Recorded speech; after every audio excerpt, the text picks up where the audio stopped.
नमस्कार दोस्तों, देखिए इंडिया जीके के इसमें हम महत्वपूर्ण प्रश्न देखने वाले हैं। और देखिए इस साल का ये अपने क्विज नंबर 2 है। 2022 का हमें पीटीटी जीके पढ़ रहे हैं। और देखिए जीके 2022 हो 21 हो सब सेम होता है, जीके कुछ अलग नहीं होता है। लेकिन इस साल का ये हमारा इंडिया जीके का दूसरा वीडियो है। तो देखिए बहुत सारे वीडियो अब तक हमने पिछले साल भी देखे थे और काफ़ी सारे इंडिया जीके का आपको पुराने वीडियो मिल जाएंगे, वो भी आप जाकर देख सकते हैं। और देखिए लगातार रूप से हम इंडिया जीके के क्विज़ शुरू रखेंगे। और जिस जिस टॉपिक से आपके पीटीटी एग्ज़ाम में लगातार रूप से क्वेश्चन पूछे जाते हैं वो सारे के सारे टॉपिक हम कवर करेंगे। तो देखिए अगर पहले प्रश्न की इस वीडियो की बात करें, क्या कह रहा है पहला प्रश्न अपने, तो देखिए गोवा किस वर्ष भारत का अभिन्न अंग बना? क्या हो जाएगा इसका आंसर? गोवा अपने कब बना अभिन्न अंग भारत का? 1961 हो जाएगा इसका करेक्ट आंसर, ऑप्शन बी। देखिए आप सभी को पता होगा 1947 में अपने भारत आज़ाद हुआ था, लेकिन 1947 में अपने गोवा अपने भारत का हिस्सा नहीं था, क्योंकि देखिए यहाँ पर पुर्तगालियों का कब्जा था गोवा पर। तो 1961 में भारतीय सेना द्वारा ऑपरेशन आज़ाद के तहत इसको भारत में शामिल किया गया। 1961 इसका है करेक्ट आंसर। और देखिए गोवा को एक राज्य कब बनाया गया? तो देखिए गोवा को राज्य का दर्जा 1987 में दिया गया। 1961 में तो भारत में इसको शामिल किया गया और दमन व द्वीप के साथ इसको केंद्र शासित प्रदेश बना दिया गया। और 1987 में इसको एक अलग राज्य का दर्जा दिया गया गोवा को।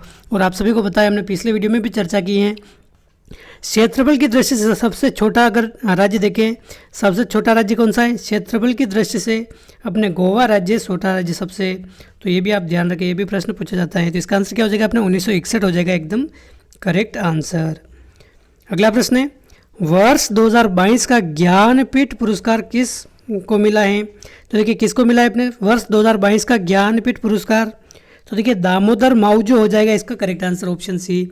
दामोदर माउजो को अपने ज्ञानपीठ पुरस्कार मिला है और 57वां ज्ञानपीठ पुरस्कार है अपने ये वर्ष 2022 में जो मिला है, 57वां ज्ञानपीठ पुरस्कार है। तो ऑप्शन फर्स्ट है इसका करेक्ट आंसर। और देखिए हमने पिछले वीडियो में बात की थी फर्स्ट ज्ञानपीठ पुरस्कार किसको मिला था अपने, तो देखिए फर्स्ट ज्ञानपीठ पुरस्कार अपने जी शंकर कुरूप को मिला था। जी शंकर कुरूप, इनको फर्स्ट ज्ञानपीठ पुरस्कार मिला था। और देखिए पिछले वीडियो में हमने बात की थी, आपको याद होगा, हिंदी भाषा के लिए अपने प्रथम ज्ञानपीठ पुरस्कार किसको मिला था हिंदी भाषा के लिए? सुमित्रा नंदन पंत को। सुमित्रा नंदन पंत को अपना हिंदी भाषा के लिए प्रथम ज्ञानपीठ पुरस्कार मिला था। तो ये सभी बातें आप ध्यान रखें। इसका 2022 का क्या हो जाएगा अपने आंसर? दामोदर माउजो, ऑप्शन सी है इसका सही आंसर। अगला प्रश्न है, मौलिक अधिकार किस देश के संविधान से लिए गए हैं? तो देखिए मौलिक अधिकार अपने अमेरिका से लिए गए हैं, ऑप्शन फर्स्ट हो जाएगा इसका सही आंसर। मौलिक अधिकार आ जाए या फिर आ जाए न्यायिक पुनरावलोकन आ जाए, तो ये भी अपने कहाँ से लिया गया है? ये भी अपने अमेरिका से लिया गया है। और राष्ट्रपति का जो महाभियोग प्रक्रिया है, महाभियोग ये भी अपने अमेरिका से लिया गया है। तो ऑप्शन फर्स्ट है इसका सही आंसर। मौलिक अधिकार अपने अमेरिका से लिए गए हैं और बाकी बातें भी मैंने बताई, जो ध्यान रखें आप। अगला प्रश्न है, टीपू सुल्तान कहाँ का शासक था? तो देखिए टीपू सुल्तान अपने मैसूर का शासक था, ऑप्शन बी हो जाएगा इसका सही आंसर। और देखिए अंग्रेजों को भारत से भगाने के लिए इसने किसकी सहायता मांगी थी? अपने नेपोलियन की सहायता मांगी थी। ये हमने पिछले वीडियो में इसकी बात कर ली है, तो पिछले प्रश्न भी आप रिवाइज करते हुए चले। तो देखिए टीपू सुल्तान अपने मैसूर का शासक था और इनके पिता का नाम अगर पूछ ले तो हैदर अली इनका पुत्र था अपने। तो ऑप्शन बी है करेक्ट आंसर। अगला प्रश्न है, भारत की सबसे ज़्यादा स्थलीय सीमा किस देश के साथ लगती है? तो देखिए भारत की सबसे ज़्यादा स्थलीय सीमा अपने बांग्लादेश के साथ लगती हैं, ऑप्शन सी है करेक्ट आंसर। और देखिए भारत की अगर कुल सीमा की बात करें तो कुल भारत की स्थलीय सीमा कितनी है? 15,200 किलोमीटर। 15,200 किलोमीटर ये अपने भारत की कुल स्थलीय सीमा है। और सबसे ज़्यादा अपने बांग्लादेश के साथ लगती हैं लगभग 4,096 किलोमीटर, ये अपने सबसे ज़्यादा है। और सबसे कम अपने अफ़गानिस्तान के साथ लगती हैं। तो आप ध्यान रखें, सबसे ज़्यादा बांग्लादेश और सबसे कम अपने अफ़गानिस्तान के साथ। तो ये आप ध्यान रखें, ऑप्शन सी करेक्ट हो जाएगा इसका आंसर। अगला प्रश्न है, रेडक्लिफ रेखा का निर्धारण किस वर्ष किया गया था? क्या हो जाएगा इसका आंसर? तो देखिए आप सभी को पता होगा रेडक्लिफ रेखा अपने भारत व पाकिस्तान के जो सीमा रेखा है, भारत व पाकिस्तान की सीमा रेखा, इसको रेडक्लिफ रेखा के नाम से जानते हैं। तो देखिए रेडक्लिफ रेखा का निर्धारण अपने 1947 में किया गया था। 14 से 17 हाँ, अपने 14-17 अगस्त अपने 1947 के बीच अपने इसका निर्धारण किया गया था।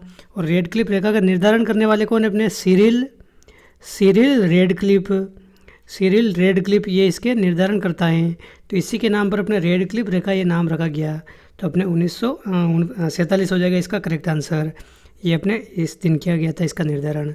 और देखिए राजस्थान में रेडक्लिफ रेखा की लंबाई कितनी है? 1070 किलोमीटर अपने राजस्थान में रेडक्लिफ रेखा की लंबाई है, ये आप ध्यान रखें। और तो टोटल अगर रेडक्लिफ रेखा की लंबाई देखें तो 3310 किलोमीटर है, लगभग 3310 किलोमीटर अपने पाकिस्तान के साथ सीमा लगती हैं भारत की। अगला क्वेश्चन है, किस राज्य में कर्क रेखा की सबसे अधिक लंबाई है? तो देखिए कर्क रेखा की लंबाई सबसे अधिक किस राज्य में है? अपने मध्य प्रदेश में। तो ऑप्शन सी हो जाएगा इसका सही आंसर। और सबसे कम अगर कर्क रेखा की लंबाई पूछे तो अपने राजस्थान में है सबसे कम। राजस्थान में अपने सबसे कम लंबाई है और अपने मध्य प्रदेश में है सबसे ज़्यादा। तो अपने ऑप्शन इसका हो जाएगा सी। और सबसे कम पूछे तो अपने राजस्थान करना है। अगला प्रश्न है, वह दो राज्य जहां कर्क रेखा और भारतीय मानक समय रेखा दोनों निकलती हैं, ऐसे कौन से दो राज्य हैं जहाँ पर कर्क रेखा भी गुजरती है और भारतीय मानक समय रेखा ये भी गुजरती है? तो देखिए इसका आंसर क्या हो जाएगा? मध्य प्रदेश व छत्तीसगढ़। मध्य प्रदेश व छत्तीसगढ़ ये दो ऐसे राज्य हैं जहाँ पर कर्क रेखा भी गुजरती है और भारतीय मानक समय रेखा जिसको 82.5 डिग्री अपने पूर्वी देशांतर रेखा कहते हैं ये भी गुजरती है। तो आप ध्यान रखें ऑप्शन बी है एकदम करेक्ट आंसर, मध्य प्रदेश व छत्तीसगढ़। अगला प्रश्न है, बाल दिवस कब मनाया जाता है? तो देखिए बाल दिवस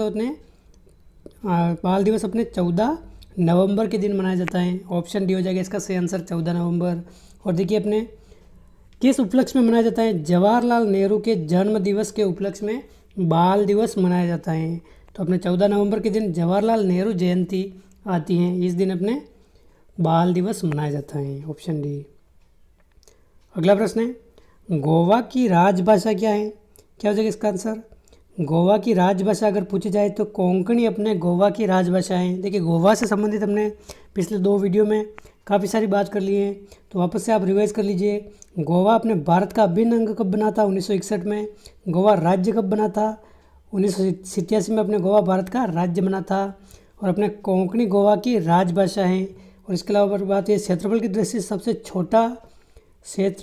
सबसे छोटा अपने राज्य कौन सा है? ये भी अपने गोवा है। तो ये सभी बात आप ध्यान रखें। तो कोंकणी अपने हो जाएगी राजभाषा गोवा की। अगला प्रश्न है, किस विटामिन की कमी से मसूड़ों में रक्त आता है वह दांत हिलने लगते हैं? तो देखिए मसूड़ों में रक्त और दांत हिलने की अपने जो बीमारी हैं विटामिन सी की कमी से होती हैं, ऑप्शन सी। विटामिन सी इसकी कमी से आम बोलचाल की भाषा में अगर कहें तो स्कर्वी रोग होता है। स्कर्वी रोग ये आपने पढ़ा होगा, स्कर्वी रोग। इसकी कमी से स्कर्वी रोग में क्या होता है? अपने मसूड़ों से रक्त आता है वह दांत हिलने लगते हैं। तो ऑप्शन सी हो जाएगा इसका करेक्ट आंसर। और देखिए विटामिन ए की कमी से ये भी आप ध्यान रखिए रतौंधी रोग होता है, रतौंधी रोग। विटामिन बी की कमी से अपने बेरी रोग होता है, बेरी रोग। ये सभी बात आप ध्यान रखें। अगला प्रश्न है, शहद का मुख्य अवयव कौन सा है? तो देखिए शहद का मुख्य अवयव अपने फ्रक्टोज हैं, ऑप्शन बी। और सबसे मीठी शर्करा है, सबसे मीठी शर्करा अगर पूछ ले ये कौन सी अपने फ्रक्टोज है, ऑप्शन बी। अगला प्रश्न है, भारत की स्वदेशी तकनीकी से निर्मित भारत की पहली मिसाइल कौन सी है? तो देखिए स्वदेशी तकनीक से निर्मित भारत की पहली मिसाइल अपने पृथ्वी मिसाइल है, ऑप्शन बी हो जाएगा इसका सही आंसर, पृथ्वी मिसाइल। अगला प्रश्न है, अलमाटी बांध किस नदी पर है? तो देखिए अलमाटी बांध आ जाए या फिर अलमटी बांध आ जाए तो ये अपने किस नदी पर है? कृष्णा नदी पर हो जाएगा इसका सही आंसर। और इससे संबंधित अगर राज्य देखें तो ये राज्य कौन सा है? कर्नाटक में। कर्नाटक में अपने अलमाटी बांध स्थित है। तो ऑप्शन अपने ये हो जाएगा इसका करेक्ट आंसर, कृष्णा नदी पर यह बांध बना हुआ है। अलमटी या फिर अलमाटी आ जाए दोनों एक ही बात है। अगला प्रश्न है, बर्लिन किस देश की राजधानी है? तो देखिए बर्लिन अपने क्या हो जाएगा इसका करेक्ट आंसर? तो देखिए विभिन्न देशों की राजधानियाँ या फिर अपने भारत की जो विभिन्न राज्य हैं उनकी राजधानियाँ, इनसे संबंधित भी एक प्रश्न पूछा जा सकता है। तो ये आपको ध्यान रखना है, बर्लिन अपने जर्मनी देश की राजधानी है। तो ऑप्शन बी हो जाएगा इसका सही आंसर, जर्मनी की राजधानी अपने बर्लिन है। और देखिए जापान की राजधानी अगर पूछा जाए, ये 4 ऑप्शन भी आप ध्यान रखें, जापान की राजधानी अपने टोक्यो है। रूस की राजधानी अगर पूछ ले तो रूस की राजधानी अपने मॉस्को है, मॉस्को। डेनमार्क की राजधानी अगर पूछ ले तो देखिए डेनमार्क की राजधानी अपने कोपेनहेगन है, कोपेनहेगन। ये सभी बातें आपको ज़रूर से ज़रूर ध्यान रखनी चाहिए। तो अपने बर्लिन की हो जाएगी, यहाँ बर्लिन अपने जर्मनी की राजधानी हो जाएगी। ऑप्शन बी है करेक्ट आंसर। अगला प्रश्न है पंचायती राज से संबंधित व्यवस्था किस अनुसूची में है? तो देखिए क्या हो जाएगा इसका आंसर, पंचायती राज से व्यवस्था अपने 11वीं अनुसूची में है। ऑप्शन सी है एकदम करेक्ट आंसर। देखिए 73वें संविधान संशोधन के तहत अपने 11वीं अनुसूची जोड़ी गई थी, 73वें संविधान संशोधन के तहत। और देखिए अगर पूछ ले पंचायती राज व्यवस्था किस भाग में है, तो भाग 9 में है, ये भाग 9 में है। और इसमें अपने पंचायतों से संबंधित कितने विषय का वर्णन किया गया है? तो देखिए पंचायतों से संबंधित अपने 29 विषय बताए गए हैं, 29 विषय। ये भी आपको ध्यान रखना है, ये काफ़ी बार पूछा गया प्रश्न है 29 विषय। और देखिए अनुच्छेद अपने कौन सा है इससे संबंधित, अनुच्छेद 243 है। अनुच्छेद 243 से अनुच्छेद 243 ओ तक इसका वर्णन है। तो इतनी सारी बातें आपको पंचायती राज से संबंधित ध्यान रखनी है। 11वीं अनुसूची, 73वें संविधान संशोधन से अपने 11वीं अनुसूची जोड़ी गई है। भाग 9 में इसका है वर्णन, 29 विषय अपने इसमें बताए गए हैं। 243 से 243 ओ ये अपने अनुच्छेद हो जाएगा इसका सही आंसर। अगला प्रश्न है पाक जलडमरू मध्य किन देशों के मध्य हैं? तो देखिए पाक जलडमरू मध्य आपको देखते ही आपको अगर पढ़ा हुआ आपने नहीं है तो आपको सीधा पाकिस्तान इसमें आप आंसर करेंगे। लेकिन देखिए पाकिस्तान यहाँ आंसर नहीं होगा, क्योंकि देखिए पाक जलडमरू मध्य अपने भारत व श्रीलंका के मध्य स्थित है, भारत व श्रीलंका। और भारत का इसमें राज्य कौन सा है? तमिलनाडु और श्रीलंका के बीच कह सकते हैं इसको, तमिलनाडु व श्रीलंका। तो ऑप्शन बी है इसका करेक्ट आंसर। पाक जलडमरू मध्य आ जाए तो अपने भारत व श्रीलंका इसका सही आंसर हमें करना है। अगला प्रश्न है गुरु अर्जुन देव किस मुगल शासक के समकालीन थे? तो देखिए गुरु अर्जुन देव अपने हुमायूं, औरंगजेब, जहांगीर या बहादुर शाह? तो देखिए अकबर व जहांगीर के समकालीन थे, अकबर व जहांगीर। तो इसमें जहांगीर दे रखा है तो एकदम करेक्ट आंसर हो जाएगा। और देखिए जहांगीर ने अपने गुरु अर्जुन देव की हत्या कर दी थी 1606 में। बहुत यातना देने के बाद अर्जुन देव की हत्या करा दी थी एक तरह से, क्योंकि देखिए जहांगीर का एक पुत्र है खुसरो, शहजादे खुसरो को शरण दी थी अपने किसने? गुरु अर्जुन देव ने। तो इससे नाराज़ हो गया जहांगीर, तो जहांगीर ने अपने 1606 में अर्जुन देव की करवा दी थी यातना देकर हत्या, एक तरह से गर्म तेल छिड़क कर, गर्म रेत पर इनको सुलाकर, बहुत अलग अलग तरह की यातना दी गई थी। तो अपना ऑप्शन सी हो जाएगा इसका सही आंसर। अगला क्वेश्चन है स्वराज्य शब्द का सबसे पहले प्रयोग दादा भाई नौरोजी ने कब व कांग्रेस के किस अधिवेशन में किया था? तो देखिए स्वराज शब्द का प्रयोग सबसे पहले दादा भाई नौरोजी ने अपने पूछा जाए तो 1906 में अपने कलकत्ता अधिवेशन में किया था। तो ऑप्शन बी हो जाएगा इसका करेक्ट आंसर। कलकत्ता अधिवेशन में अपने स्वराज शब्द का सबसे पहले प्रयोग किया था अपने दादा भाई नौरोजी ने। और देखिए इनसे भी पहले अगर पूछा जाए सबसे पहले प्रयोग करने वाले कौन है, तो दयानंद सरस्वती ने स्वराज शब्द का सबसे पहले प्रयोग किया था। तो ये भी आप ध्यान रखिए। तो इसका आंसर क्या हो जाएगा अपने 1906 कलकत्ता। अगला प्रश्न है किस राजवंश के शासनकाल में सर्वाधिक सोने के सिक्के जारी हुए थे? तो देखिए किस राजवंश के शासनकाल में सर्वाधिक सोने के सिक्के जारी हुए? अपने गुप्त वंश के शासनकाल में। ऑप्शन डी है एकदम करेक्ट आंसर। अगला प्रश्न है नाफ्था जाखड़ी जल विद्युत परियोजना किस राज्य में है? तो देखिए नाफ्था जाखड़ी अपने जल विद्युत परियोजना अगर देखी जाए तो ये अपने किस राज्य में है? क्या हो जाएगा इसका आंसर? ये अपने हिमाचल प्रदेश में है। ऑप्शन सी है एकदम करेक्ट आंसर। हिमाचल प्रदेश में अपने इसकी नदी अगर पूछी जाए तो सतलुज नदी पर ये अपने नाफ्था जाखड़ी जल विद्युत परियोजना है हिमाचल प्रदेश में। Option C. अगला प्रश्न है प्रकाश की अधिकतम गति किस में होती है? तो देखिए कुछ जनरल साइंस के क्वेश्चन भी पूछे जाते हैं आपके पीटीटी एग्जाम में, क्योंकि देखिए जनरल अवेयरनेस दे रखा है। तो सामान्य जो भी अपने जनरल नॉलेज है, जिसमें भारत जीके भी हो गया, करंट जीके भी हो गया, जनरल साइंस भी हो गया, कंप्यूटर से संबंधित भी कुछ प्रश्न आ सकते हैं। तो आपको ये ध्यान रखना है प्रकाश की अधिकतम गति अपने होती है निर्वात में। ऑप्शन बी है इसका करेक्ट आंसर। निर्वात हो जाएगा सही आंसर। प्राचीन भीमा देवी मंदिर किस राज्य में है? तो देखिए अपने प्राचीन भीमा देवी अगर मंदिर पूछा जाए तो ये किस राज्य में है? क्या हो जाएगा इसका आंसर? हरियाणा राज्य में अपने प्राचीन भीमा देवी मंदिर है, हरियाणा राज्य में। और देखिए इससे संबंधित एक और प्रश्न पूछा जाता है, इस भीमा देवी मंदिर परिसर में ही एक गार्डन है, कौन सा गार्डन? ये भी अपने पीटीटी एग्जाम में 2 बार पूछा गया है, पिंजौर गार्डन अपने कहाँ है? ये भी अपने आप ध्यान रखें हरियाणा में है, हरियाणा में अपने भीमा देवी मंदिर भी ये हरियाणा में है, पिंजौर में। और देखिए एक बात आप विशेष तौर पर ध्यान रखें, भीमा देवी मंदिर को भारत का खजुराहो कहा जाता है। उत्तर भारत का खजुराहो आ जाए तो किसको कहते हैं? अपने प्राचीन जो अपने भीमा देवी मंदिर हैं जो हरियाणा में है, इसको उत्तर भारत का खजुराहो कहा जाता है। क्योंकि देखिए यहाँ पर भी बहुत सारी अश्लील मूर्तियाँ मिली हैं, प्राचीन मूर्तियाँ। तो आप ध्यान रखिए, ऑप्शन फर्स्ट हो जाएगा इसका सही आंसर। अगला प्रश्न, एलिफेंटा की गुफाएं किस देवता को समर्पित हैं? तो देखिए एलिफेंटा की गुफाएं अपने भगवान शिव को समर्पित हैं। ऑप्शन फर्स्ट हो जाएगा इसका सही आंसर, भगवान शिव को समर्पित है। और ये कहाँ है? अपने किस राज्य में? महाराष्ट्र राज्य में है, महाराष्ट्र राज्य में। देखिए अजंता की गुफा आ जाए, अजंता की गुफा, एलिफेंटा की गुफा आ जाए, ये अपने कहाँ है? ये महाराष्ट्र राज्य में है। कहाँ पर है? महाराष्ट्र राज्य, आप ध्यान रखें। और अपने एलिफेंटा की गुफाएं अगर द्वीप पूछ ले किस द्वीप पर हैं, तो गारपुरी द्वीप पर स्थित है अपने एलिफेंटा की गुफाएं। और अपने मुख्य रूप से